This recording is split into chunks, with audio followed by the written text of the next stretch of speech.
Thank you for tuning in. This tutorial will focus on how to first install ASAP onto your computer or PC.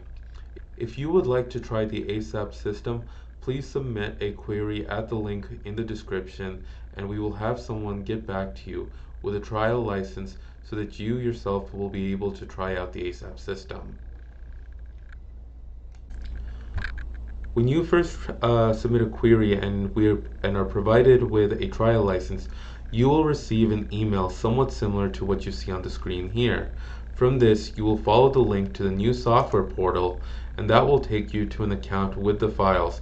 These include the release notes as well as the installation guide. Nonetheless, we will be walking through a video installation here of installing ASAP on your Windows 10 computer. Without further ado, let's click the link. And from here you can press the download button. Your download is in progress. And so here we'll wait for a second to load. After it is installed, you may see that it has a warning here that says it might not, to make sure that you trust this source. We are currently here at Bro working on getting this error resolved. Nonetheless, this is a fully functioning system that you yourself can keep. So in whatever option, press the keep option, and from here ignore the warnings and insist on keeping anyway. From here you can open the file and begin the installation process.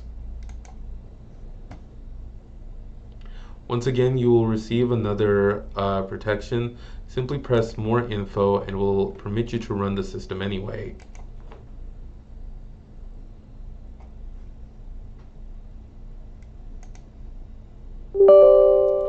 You'll see here this account control portal. Simply press yes and continue from here.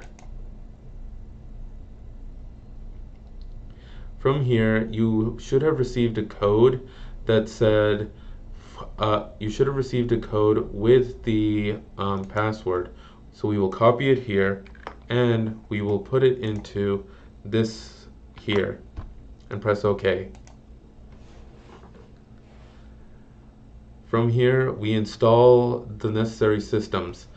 In some places, you might not have all the requirements. Nonetheless, ASAP will pull them up and you will be able to install them as seen. Simply press yes on all the necessary software and then it will continue to install. Now you will see the install wizard pop up and tell you it's preparing to install the system. Simply wait a few minutes as it extracts the system. And here you can press next, and after this it tends to be very intuitive and doesn't provide further warnings. So simply press next and install, and then the system will begin to load. As you can see, it's currently configuring and we will return to this after it has completed the install. And now you'll see that the system has finished installing. From here we can press finish and we should see a desktop icon available here on the desktop. So we can double click it and wait for it to start. And thus we will have the example of a lens system that's built in, and we can wait for it to begin. And thus you have access to the full ASAP interface. We will continue to have tutorials available here and do our best to help you with further questions. If you have any queries of things you would like us to talk about, feel free to leave them in the comments and we'll try to see how we can accommodate wherever possible. Thank you very much, and we hope to continue to support you in all your optical needs. Thank you very much.